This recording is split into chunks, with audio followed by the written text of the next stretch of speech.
জুলাই সনদ স্বাক্ষরের আগে এর আইনি ভিত্তি, বাস্তবায়ন প্রক্রিয়া ও সময়সীমা স্পষ্ট করার দাবি জানিয়েছে এনসিপি। নেতারা বলেন, এসব নিশ্চিত না হলে তারা স্বাক্ষর অনুষ্ঠানে অংশ নেবেন না। সকালে রাজধানীর বাংলা মোটরে দলটির অস্থায়ী কার্যালয়ে এক সংবাদ সম্মেলনে ৩ দফার দাবির বিষয়ে জানান এনসিপি নেতারা। তারা বলেন, সনদ কিভাবে বাস্তবায়ন করবে, কোন প্রক্রিয়ায় বাস্তবায়ন করবে সেটি আগেই জনগণের সামনে স্পষ্ট করতে হবে। আদেশের টেক্সট যেটা তার খসড়া।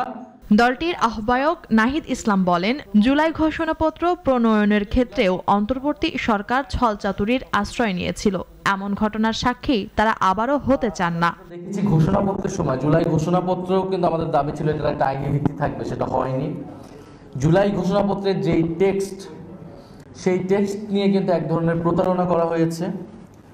সেই টেক্সটটা আমাদেরকে দেখানো হয়নি। আমি যে অংশ দেখানো হয়েছে ঘোষণাপত্র পাঠের সময় সেটা পরিবর্তিত হয়েছিল এবং সেটা অনেক কম্প্রোমাইজ একটা ডকুমেন্ট হয়েছে। সেখানে বলা হয়েছে সংসদে এটা ঠিক হবে এবং ঐতিহাসিক ন্যারেটিভের জায়গা থেকেও অনেক কিছু আসেনি গণ অভ্যুত্থানের এবং গত 16 বছরের। এটা আমরা পরবর্তী সময় সমালোচনা করেছি। ফলে আমরা আরেকটা এরকম ঘটনার সাক্ষী হতে চাই না যেটা আসলে কোনো মিনিং নাই।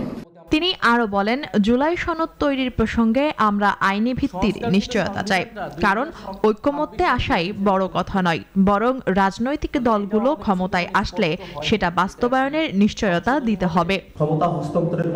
এ প্রসঙ্গে কথা বলতে গিয়ে সদস্য সচিব আক্তার হোসেন বলেন, পূর্ববর্তী অনেক বিষয় ত্রুটিপূর্ণ ছিল, তাই শান্তিপূর্ণ ক্ষমতা হস্তান্তরের জন্য একটি গ্রহণযোগ্য নির্বাচনের আয়োজনের দিকেও নজর রাখতে হবে।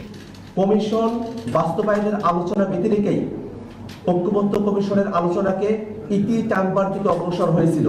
সেই সময়টাতেই জাতীয় নাগরিক পার্টি এনসিপি জোরালো বক্তব্য উপস্থাপন করে যে জুলাই সনদের অবশ্যই আইনি ভিত্তি প্রদান করতে হবে এবং সেই আইনি ভিত্তির মধ্য দিয়েই সামনে নির্বাচন অনুষ্ঠিত হতে হবে।